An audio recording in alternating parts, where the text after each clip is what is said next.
Uno, necesitamos solucionar problemas que son evidentes para todos, que son el pan nuestro de cada día. ¿Sí lo necesitamos? Sí. Dos, necesitamos que los implicados o responsables de estos males se arrepientan y decidan corregir. ¿Se necesita? Sí. Tres, necesitamos volvernos a Dios. ¿Cierto que sí? Sí. La segunda pregunta que tenemos es, ¿quiénes pueden participar de un avivamiento? La respuesta es todos los que quieran y no estén en contra. Todos los que quieran pueden participar de ese cambio, de esa transformación, y simplemente el requisito es no estar en contra. La tercera pregunta es, ¿quiénes pueden generar una transformación o un avivamiento? Se le puede llamar de esa manera.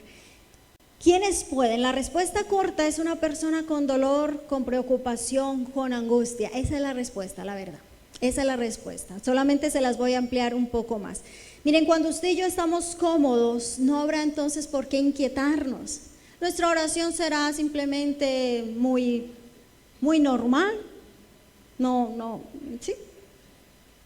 Los acontecimientos no nos van a tocar personalmente. Sí, ay, qué pecado, ay, qué tristeza, pero ya hasta allí. Eso quiere decir que con nosotros no va a pasar mucho. O sea, no vamos a ser generadores de cambio, la verdad. Pero si hay incomodidad, bueno, hasta aquí, ¿saben? Hay personas que de pronto son más seguidoras que líderes, ¿no? Entonces, no, yo no me veo en esas, no, yo no me veo en esas, como Nehemías, esa prédica no es para mí, yo soy más seguidora, dígame qué hacer, yo lo hago, no hay problema, yo voto por usted, yo voy a estar con usted, no hay problema, o sea, hay gente así, hay gente peor, y es que no se involucra ni con su propia vida. No tiene nada que ver ni con la de los demás, ni con su propia vida, ni siquiera de su propia vida se hace responsable. Ok, eso quiere decir, míreme acá, que lo siguiente que voy a decir nunca lo ha sentido. ¿Qué es lo siguiente que voy a decir? No siente incomodidad, no siente tristeza, no siente desilusión, no siente ira contra algunas situaciones. Nada de eso siente. Pero si por el contrario usted algo le incomoda, algo le enoja, algo le llena de tristeza, algo le causa preocupación, entonces usted no es pasivo. Entonces usted no es aquella persona que ni siquiera se compromete con su propia vida, como acabé de decirlo, sino que usted realmente está siendo llamado por Dios. Yo les he enseñado a las damas en la iglesia algo. Cada vez que usted sienta ese enojo, esa rabia, esa impotencia, es Dios llamándote a interceder. Nosotras las mujeres tenemos un potencial increíble de intercesoras. Ay, ¿cómo me doy cuenta? Ay, tremendo, ay, acaba de revelármelo el Señor. ¿Y cómo yo sé eso? Pues porque tú tienes la capacidad que no tiene tu esposo. Los hombres parece que tuvieran, con todo respeto, varones, duérmanse si quieren un momentico. Tienen esas cositas aquí de caballos. ¿Cómo llamará eso? Como que no. En cambio nosotras tenemos la cualidad de darnos cuenta de todo y de pequeñeces. Y le viste la cara del muchacho como vino, ¿qué le estará pasando? Él ni la vio. Pero nosotros nos damos cuenta de que la peladita tal cosa, de que el peladito tal otro. Nosotros nos damos cuenta. Ellos creen que somos llenas de cuento. No, nosotras somos llenas de un llamado para la intercesión. Somos capaces de ver lo que ellos no ven. ¿Sí viste esa mujer cómo te saludó? Yo la vi normal. ¿Ah? No, uno sí ve cómo te saludó. Y eso es llamado de Dios, dama. Ahora no quiere decir que no hay hombres intercesores, pero de verdad nosotras tenemos de Dios eso. Cuando pasa esto, cuando hay dentro de nosotras esa incomodidad por lo que pasa con los niños, esa incomodidad por lo que pasa en los hogares, esa incomodidad por lo que está pasando con los jóvenes, con la economía, esa incomodidad que está ocurriendo, tanta corrupción, tanta injusticia. Cuando usted siente eso, sus oraciones entonces empiezan a ser compasión, empiezan a ser expectantes. Ya usted empieza a orar de manera diferente. Hay las historias, no recuerdo si es no recuerdo el nombre de él, creo que era Evan no sé qué. Él generó a Dios a través de él un avivamiento en Escocia, si no estoy mal es Escocia. Y él decía, dame Escocia o me muero. Eso es estar cargado, eso es ya no más. ¿Cómo se produce esto? Bueno, me estoy adelantando. Cada vez que usted está intranquilo, que usted empieza a considerar los riesgos de hacer algo, usted empieza a pensar en ello demasiado, ya no se le volvió simplemente algo que vi la noticia y me incomodó, no, ya se le vuelve algo que como que continuamente lo está hablando, está preguntando, está indagando en internet, ya está leyendo más noticias acerca de eso, ya se le convierte como en su vida. Ya ahí Dios está haciendo algo en su corazón. Ya realmente allí nos estamos preocupando de algo. Nos estamos ocupando de esa situación que me está incomodando, que me está generando como que interrogantes. Y esto nosotros lo vemos en Nehemías. En Nehemías 1, del 1 al 4, vayan allá a Nehemías 1.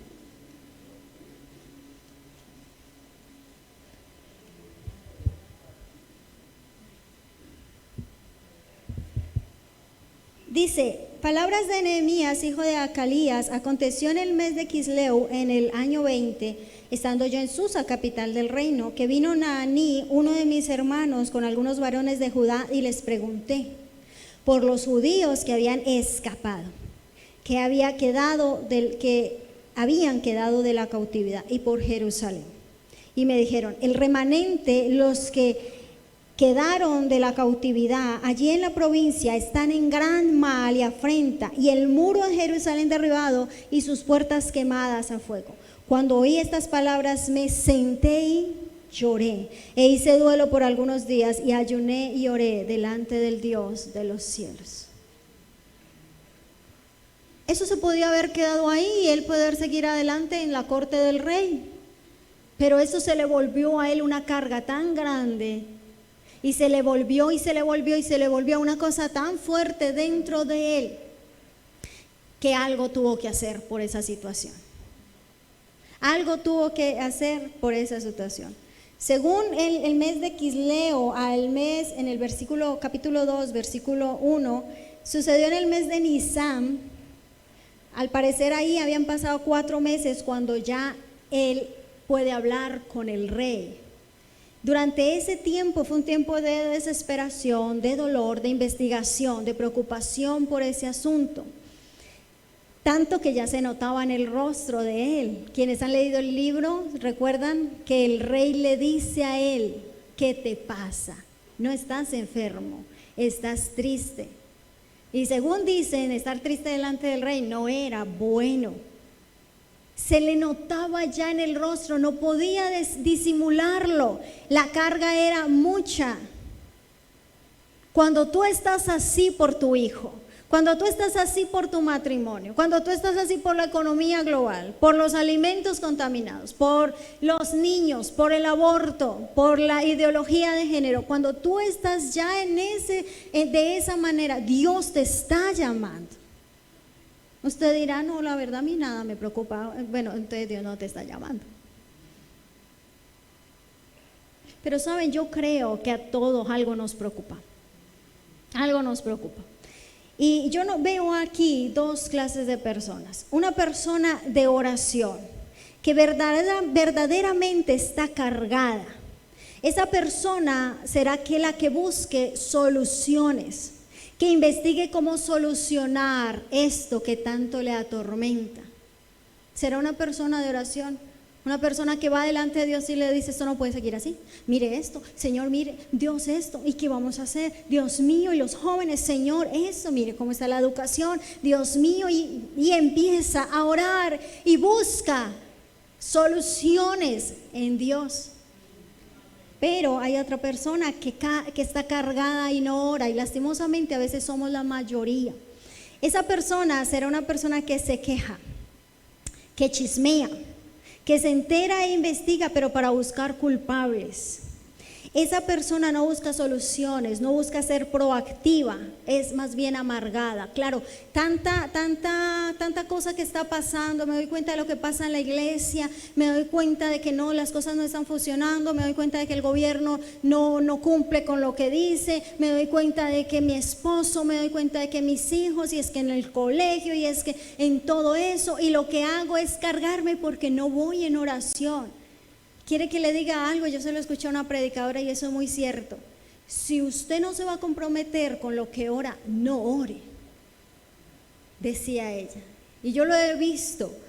Si usted de verdad eso no le interesa que cambie, no, a usted realmente no le interesa. Va un día y después se le olvidó, no más. Pero cuando hay una carga realmente en usted, usted no va a actuar de esta manera, buscando culpables, buscando más bien chismear. La persona amargada es una persona que extiende su amargura a todo mundo. Y de hecho la persona supuestamente está queriendo que las cosas cambien. ¿Y saben qué quiere? ¿Qué es lo que realmente piensan? Está esperando es que una vez más fracasen, para ella poder tener la razón de decir, ¿sí ve? ¿Sí ve? Yo ya le había dicho. Hay gente que, aunque es cristiana, está esperando que los pastores caigan. Porque ha visto al uno, al otro, y está esperando que el que donde se está congregando también caiga para simplemente decir, ¿sí ve? ¿Sí ve? Y es cristiana.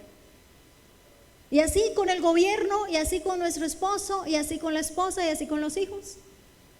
Porque en vez de cargarnos para orar, nos cargamos para amargarnos. Trata de trabajar, lo hace por un cambio, pero todo es con una carga para ella o para él. Y trae sus discursos culpa y queja a los que ella espera se comprometan con el cambio.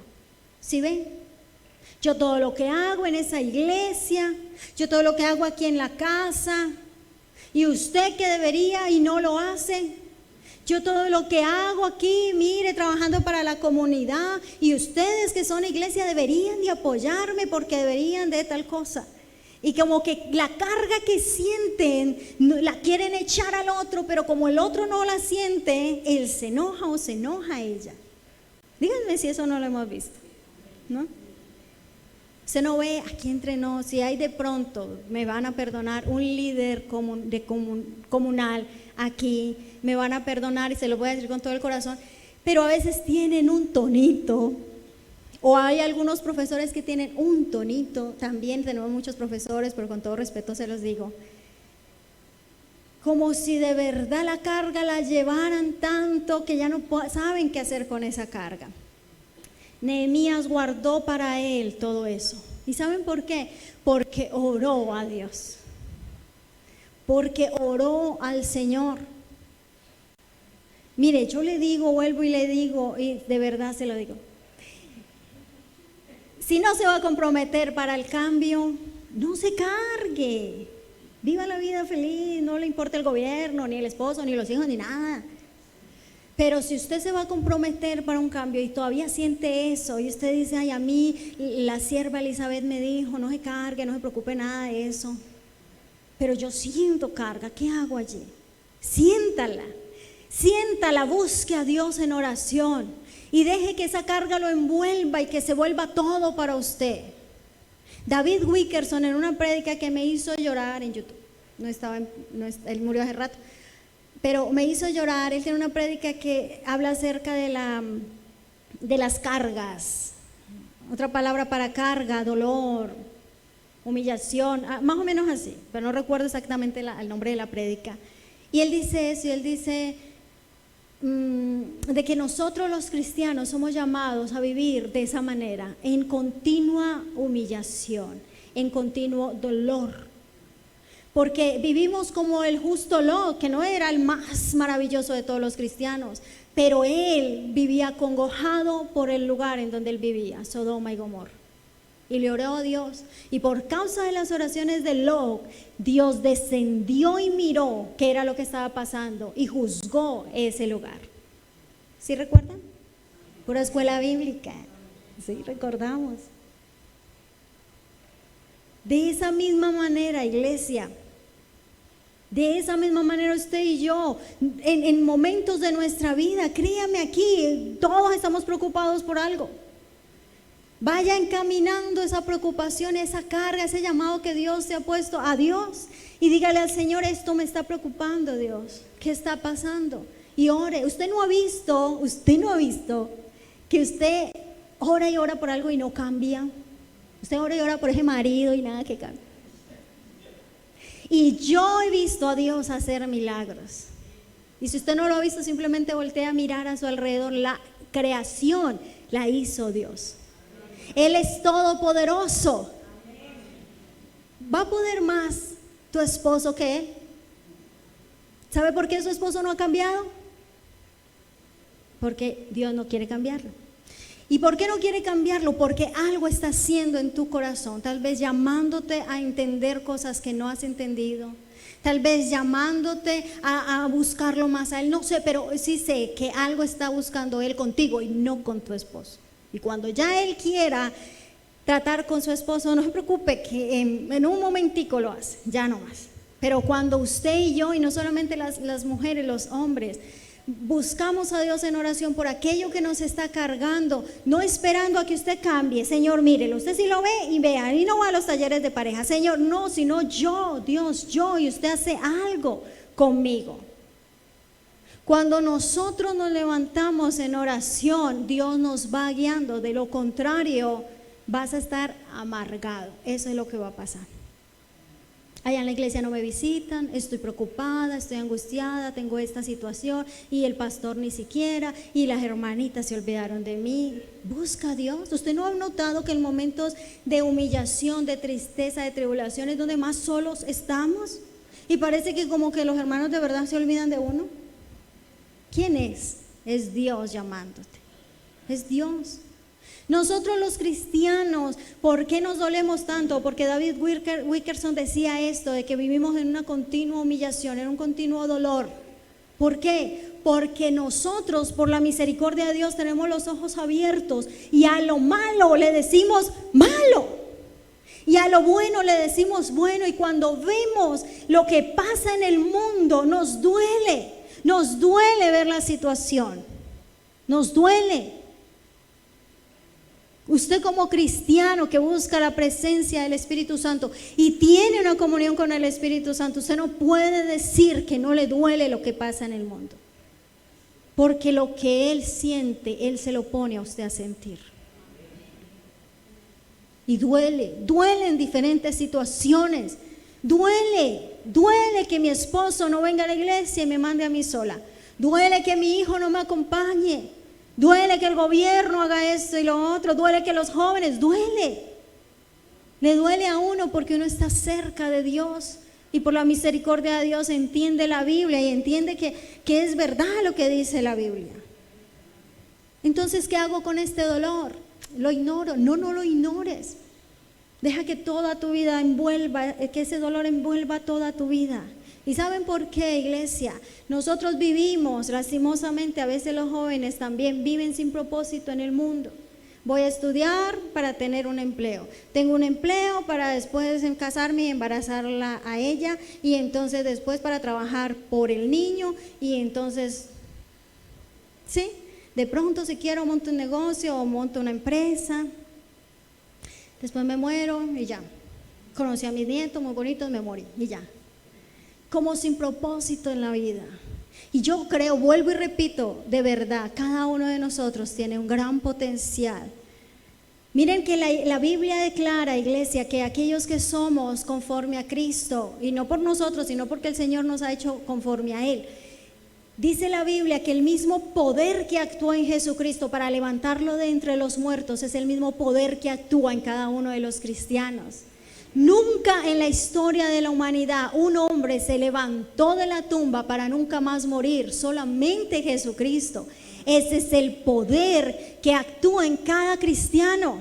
Fuera de eso, añádale a eso que la Biblia afirma que el Espíritu Santo ha puesto dones sobrenaturales sobre ti. Algún don tienes de parte del Espíritu de Dios. ¿Para qué? para que solamente estudiemos y después de estudiar nos casemos, tengamos hijos y después nietos y nos muramos. Yo no creo eso. Yo no creo eso, porque hay un mundo que está sufriendo, porque hay niños que están sufriendo. Yo no creo que tú tengas el poder del Espíritu Santo y los dones de Dios para no hacer nada. Yo no lo creo. No creo que tú estés con una carga solamente para chismear, para enojarte contra la autoridad. Yo no creo eso, iglesia. Yo creo que tú estás lleno de Dios para algo realmente importante. ¿Cuántos dicen amén? Y saben algo, y de verdad se los digo con todo el corazón, háblenle a sus hijos de eso. ¿Por qué tantos jóvenes están matándose ellos mismos?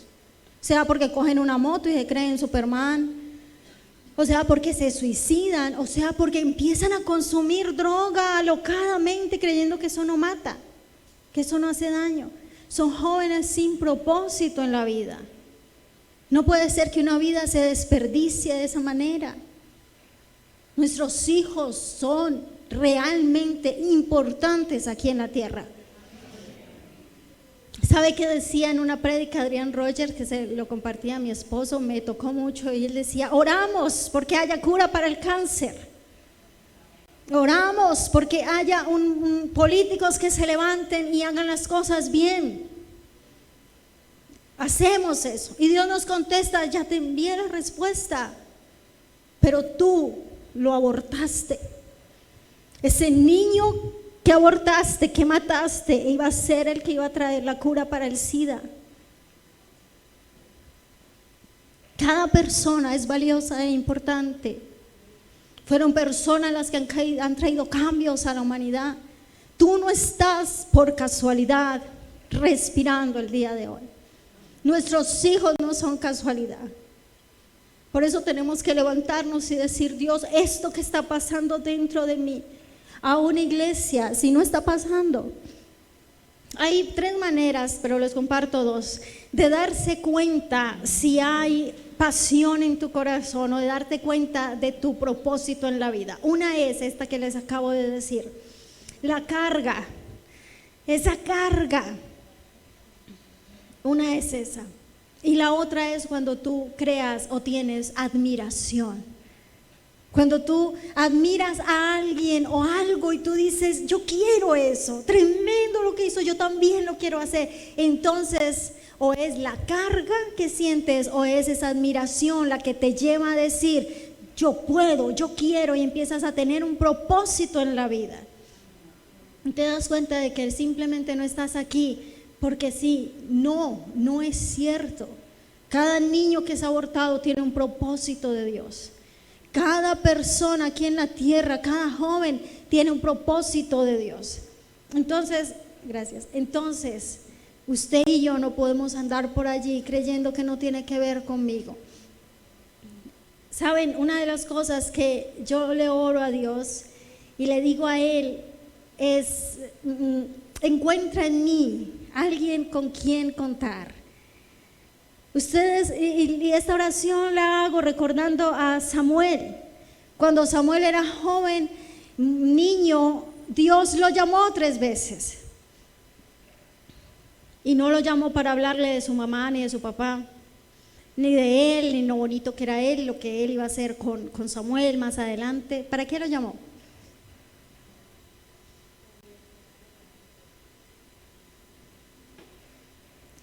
¿Para qué lo llamó? No me hagan que leer la Biblia. Lo llamó para contarle lo que iba a hacer con Elí y con sus hijos, lo que iba a hacer con la nación de Israel, a un muchacho. Que Dios te llame para contarte lo que Él piensa hacer. Dígame si eso no es otra cosa.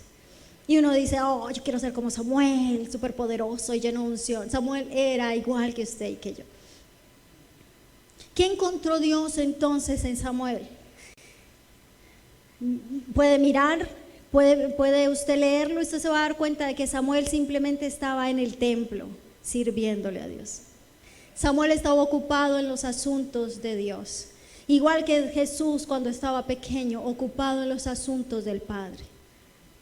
¿Por qué Dios puso después de Moisés a Josué? La Biblia dice en Éxodo que cuando Moisés se iba del tabernáculo, Josué quedaba en el tabernáculo. Josué simplemente le servía a Moisés, estaba ocupado en los asuntos de Dios. Y Dios encontró en este niño a quien decirle lo que él pensaba hacer con la nación. Usted y yo no tenemos que ser súper especiales, solamente tenemos que ser cristianos para que eso ocurra. Y yo creo de verdad, iglesia, Dios ya ha puesto cargas en ti, y no para que te enojes contra el mundo entero y te amargues, sino para que vayas en oración y busques al Señor y le digas a Dios que son los otros 2 puntos, pero que ya no alcanzo. El último punto, que es acerca de planear, ya no alcanzo, pero debemos de, ya después de eso, ya cuando tú estás en esa carga y que tú estás investigando, tú lo que vas a hacer es planear lo que Dios te va mostrando, lo que Dios te va enseñando. Vas a empezar a organizar y te vas a dar cuenta de esto se puede hacer de una mejor manera. Ahí encuentras propósito para estudiar, ahí te das cuenta, necesito estudiar tal cosa, porque esto quiero resolverlo. ¿Saben que el propósito en la vida del joven es tan importante, en el niño es tan importante?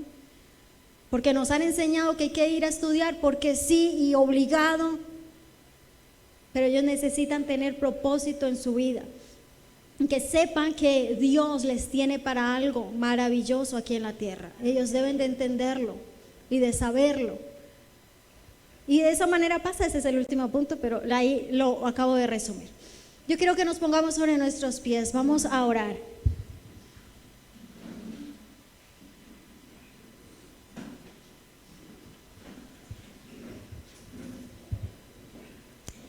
Lo primero que vamos a hacer es decirle a Dios que nos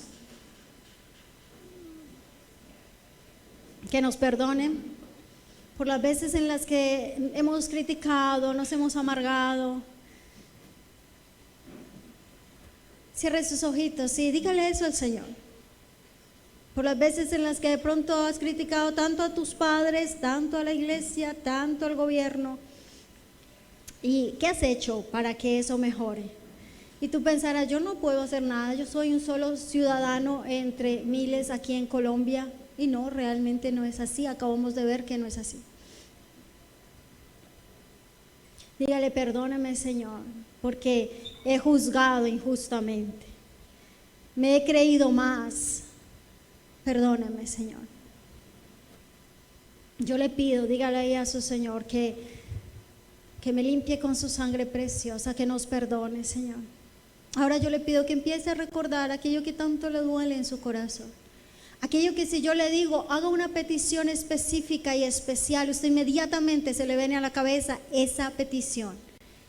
Porque es lo que invade tu mente, invade tu corazón. Dígale, Señor, yo quiero comprometerme con esto. Yo quiero empezar a orar específicamente por esto. Y yo quiero, dígale a su Señor, que usted me vaya guiando y me vaya enseñando más acerca de esto. Y tal vez sea yo, Señor, y no piense en su edad, créanme, no piense en su edad. Tal vez sea yo, Señor, quien vaya a dar respuesta. Tal vez sea yo quien empiece unos estudios y otros lo ejecuten. Dígale, Señor, yo le pido en el nombre de Jesús, que encuentre en mí a alguien en quien usted pueda confiar.